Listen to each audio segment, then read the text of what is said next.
கர்த்தர் நோவாவை நோக்கி, நீயும் உன் வீட்டார் அனைவரும் பேழைக்குள் பிரவேசியுங்கள்.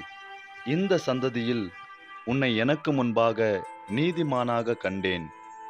பூமியின் மீதெங்கும் வித்தை உயிரோடே காக்கும் பொருட்டு நீ சுத்தமான சகல மிருகங்களிலும் ஆணும் பெண்ணுமாக எவ்வேழு ஜோடும், சுத்தமல்லாத மிருகங்களில் ஆணும் பெண்ணுமாக ஒவ்வொரு ஜோடும், ஆகாயத்து பறவைகளிலும் சேவலும் பேடுமாக எவ்வேழு ஜோடும் உன்னிடத்தில் சேர்த்துக்கொள்.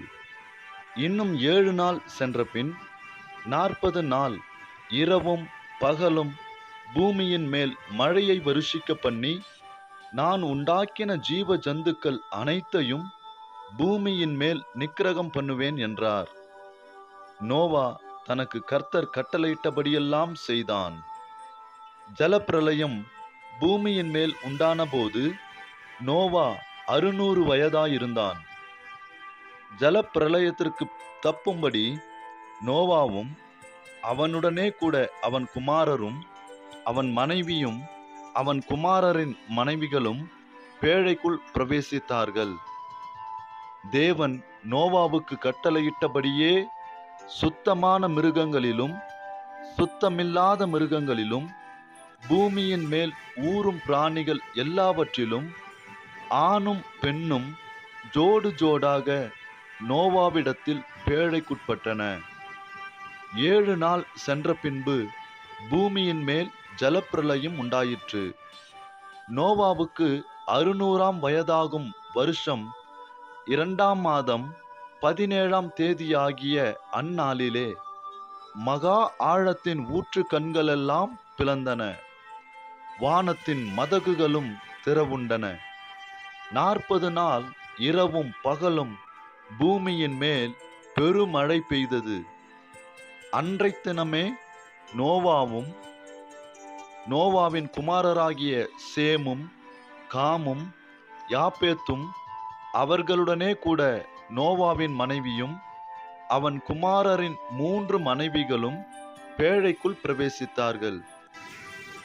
அவர்களோடு ஜாதி ஜாதியான சகலவித காட்டு மிருகங்களும் ஜாதி ஜாதியான சகலவித நாட்டு மிருகங்களும் பூமியின் மேல் ஊறுகிற ஜாதி ஜாதியான சகலவித பறவைகளும் பலவிதமான பட்சிகளும் பிரவேசித்தன.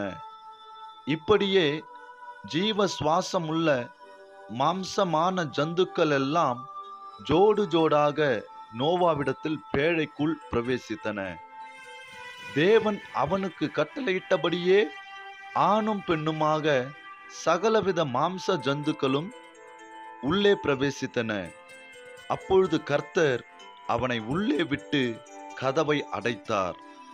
ஜலப்பிரளயம் 40 நாள் பூமியின் மேல் உண்டான போது ஜலம் பெருகி பேழையை கிளம்ப பண்ணிற்று. அது பூமிக்கு மேல் மிதந்தது. ஜலம் வெள்ளமாகி பூமியின் மேல் மிகவும் பெருகிற்று. பேழையானது ஜலத்தின் மேல் மிதந்தது. ஜலம் பூமியின் மேல் மிகவும் அதிகமாய் பெருகினதினால் வானத்தின் கீழ் எங்கும் உள்ள உயர்ந்த மலைகள் எல்லாம் மூடப்பட்டன. மூடப்பட்ட மலைகளுக்கு மேலாய் 15 முழ உயரத்திற்கு ஜலம் பெருகிற்று.